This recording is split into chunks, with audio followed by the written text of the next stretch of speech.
Donc, je vais vous présenter maintenant la correction qui va nous permettre de réaliser l'ensemble de la modélisation de notre produit, c'est-à-dire que nous allons faire maintenant les 9 autres étapes. Alors, ici, vous avez votre produit qui est là en 3D. Pour arriver à ce produit en 3D, en fait, on va passer par différentes étapes. Ces étapes, en fait, traduisent la manière dont est structurée votre pièce d'un point de vue volumique. Je m'explique.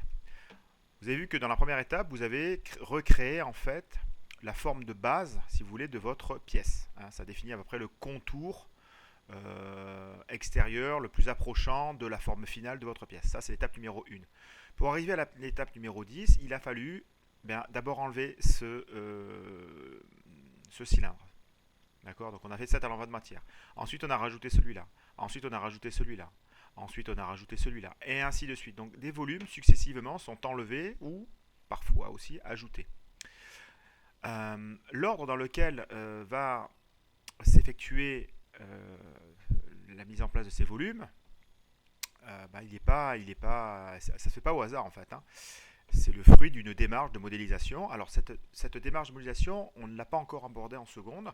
C'est pour ça qu'on vous donne une structure de création de votre pièce. Autrement dit, on vous dit de passer par cette étape-là et vous avez donc un tutoriel qui vous explique quelles sont les différentes étapes de création de votre pièce. Vous, en seconde, votre objectif, c'est de maîtriser les outils de dessin de SolidWorks. Donc on va se rendre directement à l'endroit où est expliquée la modélisation de cette étape numéro 2. Voilà. Voilà. Alors ici, on est bon. Voilà. Donc ici, en fait, on doit effectuer un cercle de diamètre 50 qui va se trouver à la fin de la partie droite. Ok, donc on y va. Donc, toujours pareil, je choisis un plan sur lequel je dessine, donc celui-ci. Je demande la création d'une esquisse. On remarque que là, on a des icônes qui viennent d'apparaître, qui nous expliquent que nous sommes en mode esquisse. L'esquisse numéro 3 a été créée. On va donc choisir l'outil cercle et on va aller, voilà, ici. Et on va donc tracer un cercle, et ensuite le côté, en indiquant les 50. On valide et on demande l'enlèvement de matière d'une profondeur de, nous allons vérifier, de 13 mm.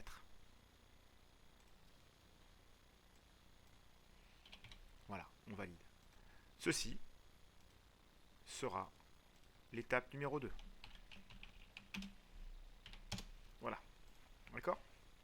Ensuite, il va s'agir de créer la forme centrale cylindrique, d'accord.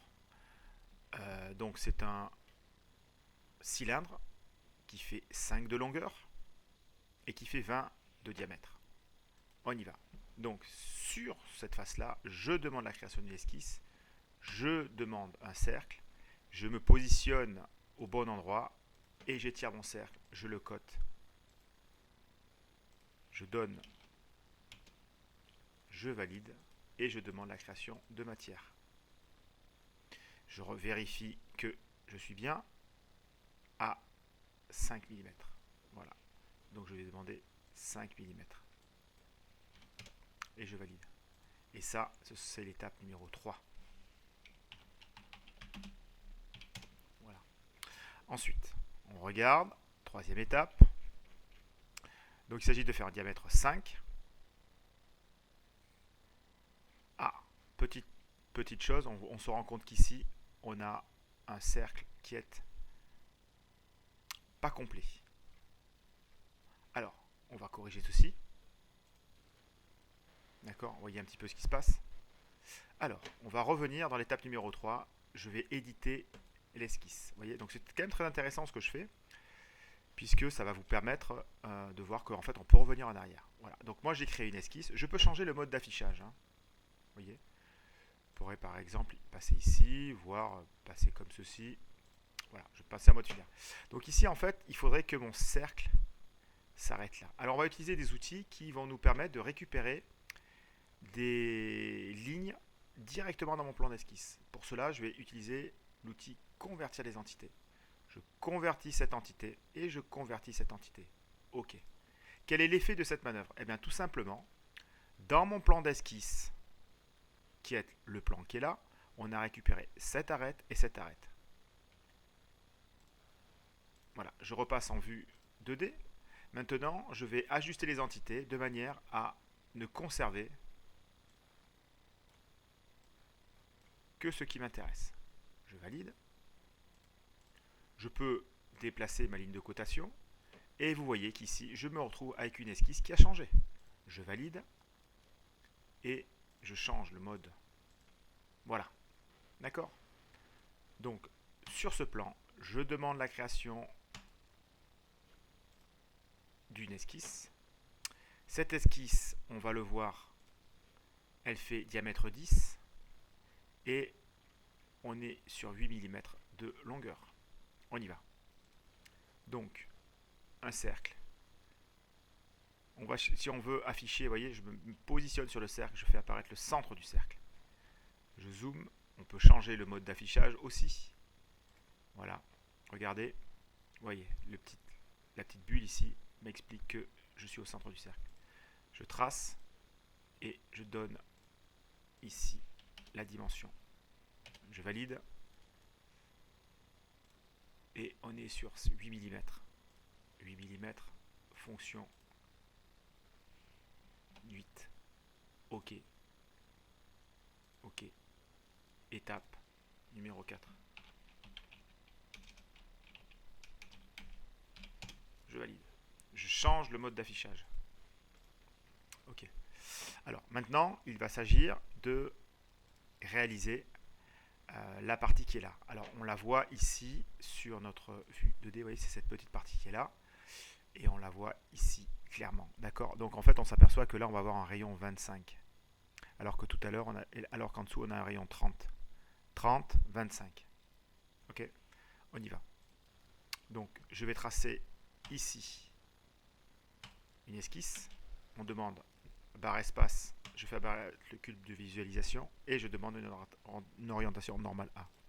Alors, autre outil que je vais pouvoir utiliser. On va pouvoir récupérer cette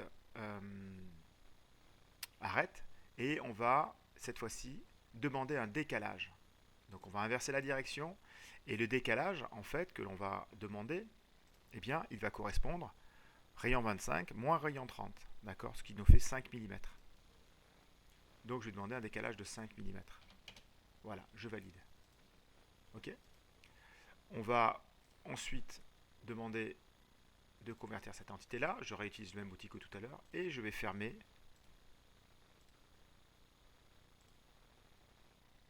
Voilà. OK. Donc je me retrouve avec quelque chose, un contour qui est fermé, dont je vais demander l'extrusion.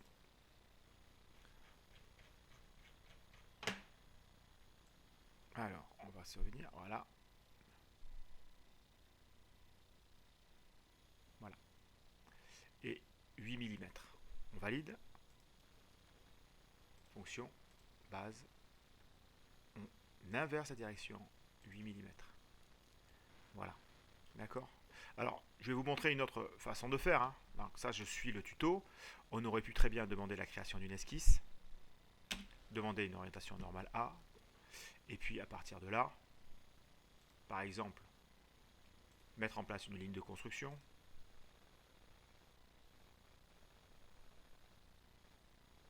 Là, je vais chercher ici le centre de mon cercle.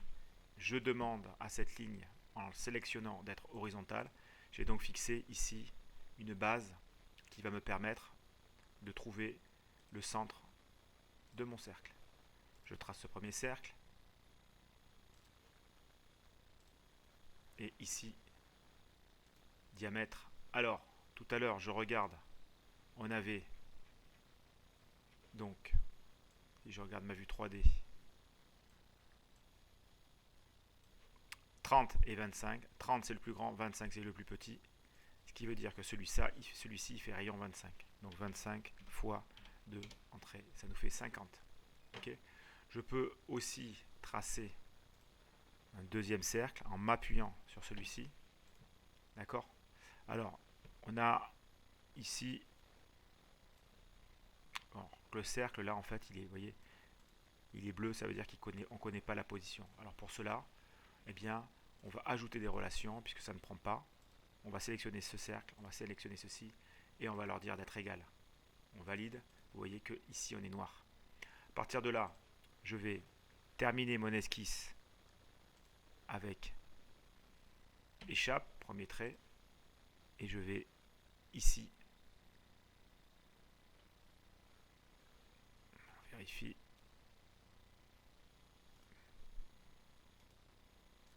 voilà.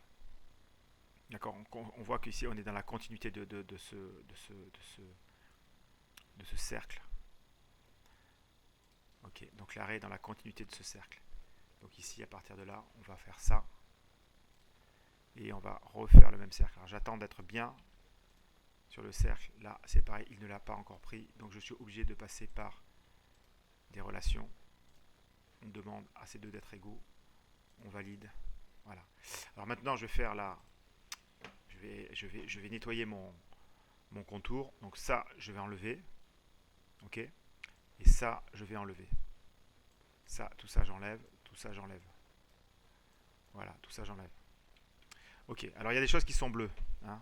Pourquoi? Parce que j'ai supprimé certaines entités. Donc pour s'en rendre compte, voilà, on se rend compte qu'ici il y a un problème qu'on n'est pas fixé, c'est-à-dire qu'on va être obligé de rajouter des relations, ajouter des relations. Ce point-là et ce cercle-là, on va demander un point de rencontre. On valide. Voilà. Voilà, il reste à rajouter une contrainte supplémentaire. Je fais ma fonction, base bossage extrudé. On inverse. OK. Voilà. Vous voyez qu'on obtient exactement la même chose que tout à l'heure. Donc, cette fonction-là, par exemple, je peux la supprimer. D'accord. Et je fais réapparaître ma fonction que j'avais créée tout à l'heure. Éditer l'esquisse. D'accord. C'était ceci avec le décalage. On valide. Et ça, on va l'appeler l'étape numéro 5.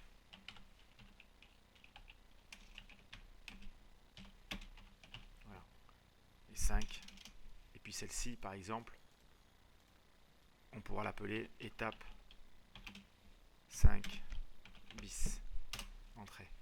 Voilà.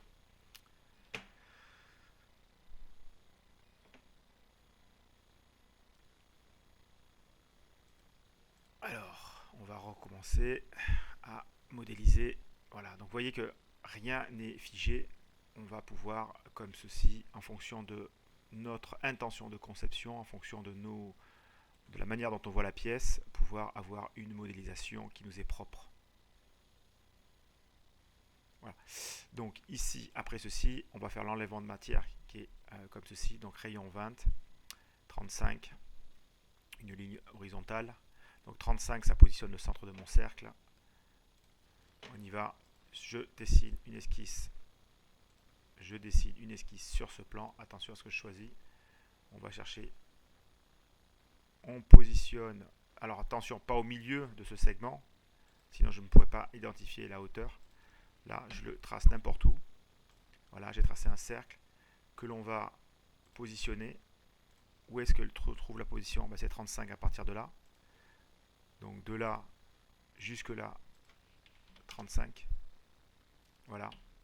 Et il me reste à fermer mon esquisse. D'accord. Donc il va falloir que je vienne ici, là et fermer mon arc de cercle. On revient. Donc je viens à partir du bas de mon cylindre. Donc à partir de là, je zoome, je ne vois pas. Là, là. Alors, voilà. Je me positionne jusqu'à ce que ma ligne apparaisse et je vais chercher. Voilà. On prend l'outil, ajuster les entités. Alors là, j'en ai trop enlevé. Retour arrière, édition, annulé. Voilà. Voilà. Ok. Qu'est-ce qu'il me reste à faire? Il me reste à coter. Donc, rayon 20. Cotation 20. On valide. Mon esquisse est noire. Il me reste à enlever de la matière. On regarde combien on doit enlever.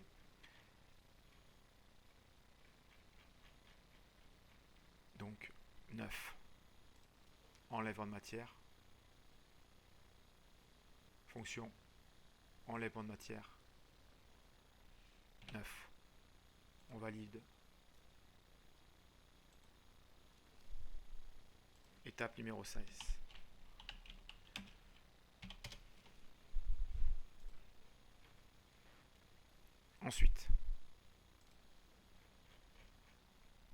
Ensuite, il restera à faire le perçage, donc 10 du bord, 10 de diamètre, et certainement, voilà, ici on a une relation d'horizontalité à mettre en place. Donc ici, j'ouvre une esquisse, je fais, on se demande une orientation, clic droit sur la souris, non c'est pas ça, clic droit, clic, voilà.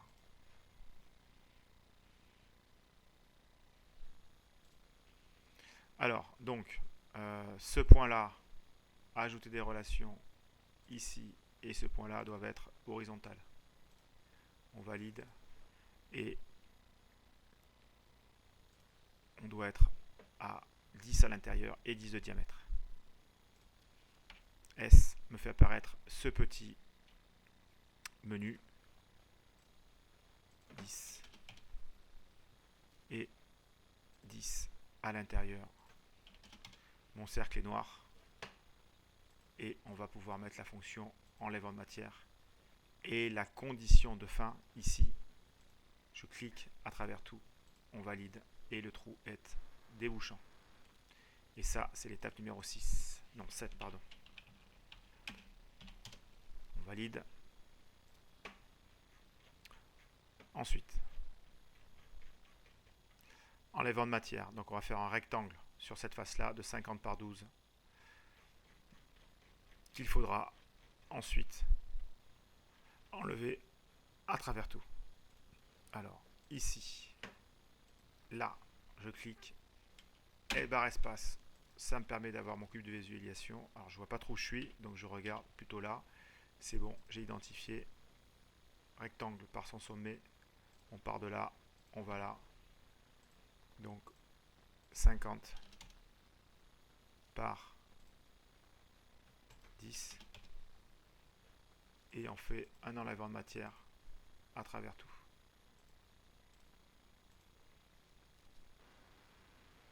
Voilà. Alors on va vérifier que ça soit bien, que ça soit bon.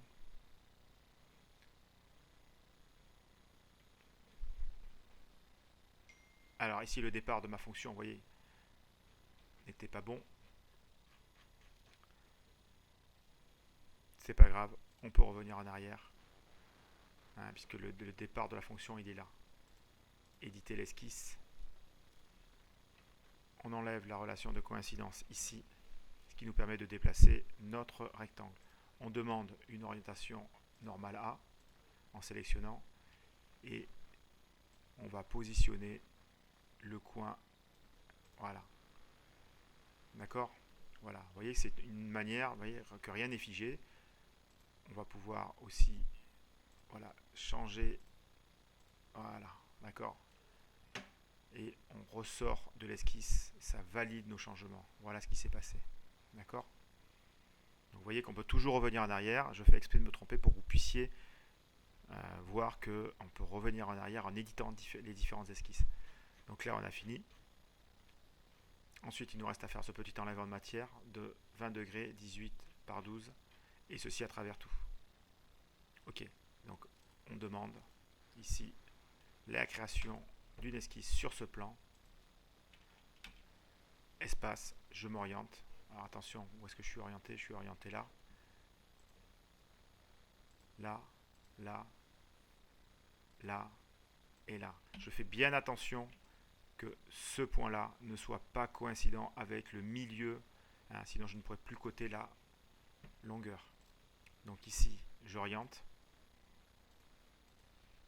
20. On valide. Et on définit la hauteur. 18. on valide. Fonction, enlèvement de matière à travers tout. Et on valide. Voilà, on constate ce que l'on vient de faire.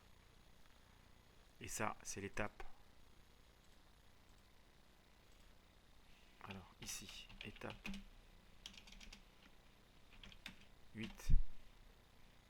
Et là, l'étape 9. Il reste la dernière étape. Alors, la dernière étape, c'est quoi? Eh bien, c'est la mise en place de ce cercle-là. Donc, position 39, 10 de diamètre sur la face du haut.